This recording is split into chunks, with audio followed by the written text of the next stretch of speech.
Shalom, everyone, and welcome back. I'd like to talk about rabbis today. What should rabbis be doing now during this virus pandemic, and what should they not be doing right now? First, what should rabbis not be doing right now? Well, they should not be saying that the pandemic is caused because of this sin or that sin. I've seen this on the internet that some rabbis, Orthodox rabbis, are saying, well, we have the pandemic because of Jews are not keeping Shabbos, or Jews are not they're not keeping kosher, or they're not praying enough, or this, that, and the other. And it's a very wrong thing to do. The Rebbe was very much opposed to these types of things. When people would come along and say, the Holocaust was caused by Jews not being observant, the Rebbe spoke very strongly against that, even though many very prominent rabbis came along and they supported that idea. The Rebbe was very much opposed to that idea. How can you say that little babies and children and holy people and good people are being struck down? How can you say that they're very good and they're very holy and they're very special? To say that they're being harmed in any way because of any sins that a person is causing is really not fair and not right. Only God knows why this is happening.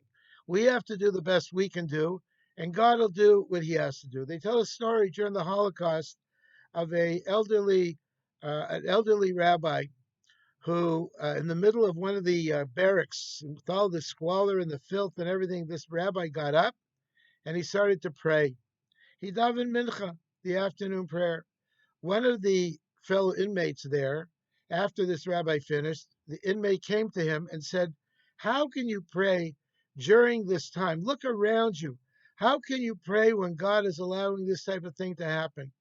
The rabbi answered him by saying, look, I don't know why this is happening. I have no idea. God has his own cheshbon, as they say, his own accounting. God has what he has to do, and I have what I have to do. And what I have to do right now is pray mincha. That's what I have to do. So it's not right now for rabbis or for anyone for that matter to come along and accuse fellow Jews or fellow human beings for that matter of doing this or doing that. I don't know. Maybe it's true. Maybe it's not true. Only God knows. And we should not be pointing fingers during this time. All we need to do during this time is be helpful and be supportive and keep doing good things. That's what we need to do. And let God deal with the rest. Let God have his own accounting and why God is doing it. What should rabbis be doing during this time? Well, they should be supporting their communities.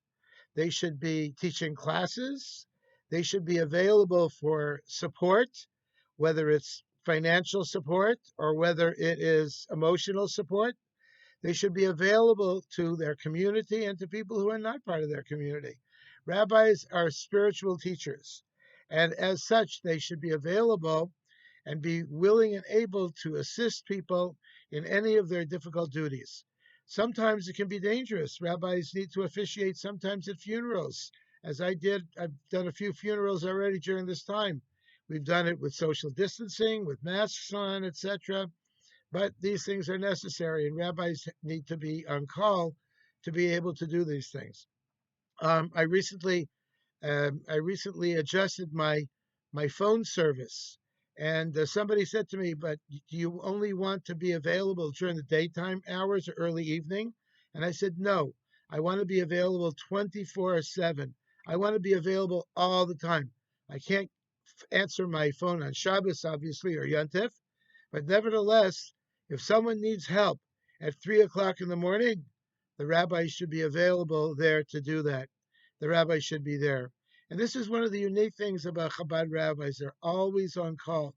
And we're always there to help and always there to serve, whether it's a bowl of chicken soup, whether it's a shoulder to cry on, even though we're doing it virtually these days, or whether it's a helping hand. A person needs a few dollars to get by during the week. Things are tough. People aren't working. It can be hard. And therefore, we as Chabad rabbis are always there to serve and to help people in their times of need. This is a time that we need to see great kindness and great love for each other. and always be available. We have many people in our community who are out there helping people and delivering groceries for people and assisting.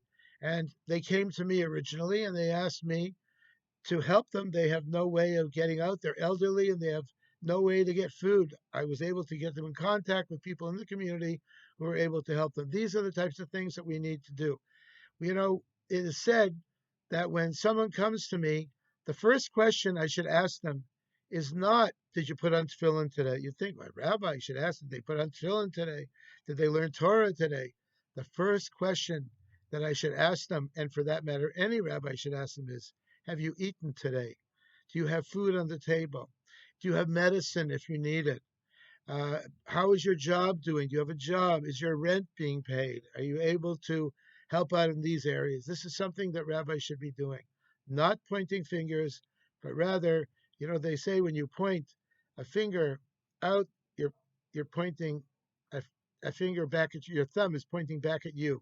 So we need to help other people. That is what we need to be doing, and certainly learning Torah and Torah opportunities are available online all over the place. I'd like to encourage you to check out Chabad.org for wonderful classes. My wife gives some excellent classes for women during the week as well. There's lots of opportunities to study, to learn Torah, and to grow spiritually during this time. So I'd like to encourage you all to do that. And I'd like to encourage all the rabbis out there to be positive and to support their communities in ways that their communities need support. And that should overflow to all of us, that we should help others. We should always be available for others in their times of need. And perhaps that's one of the reasons why this virus is coming, to really bring out the very, very best in all of us. Shalom, everyone, and we'll speak to you in a few weeks, in a few days.